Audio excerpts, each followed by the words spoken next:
How to edit a post on Instagram after posting. Hi everyone, it's Sophia to assist you today. Without any delay, let's jump right in. First, open Instagram. Go to your profile located at bottom right and click on any post.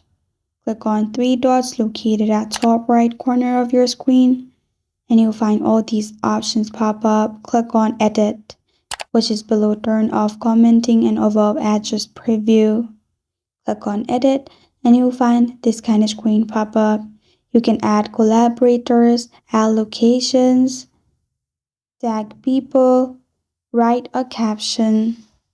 This is the only options you can do. You can also remove picture if you have multiple pictures, but you won't be able to add a new picture. After you're done, click on tick mark on top right and you're good to go.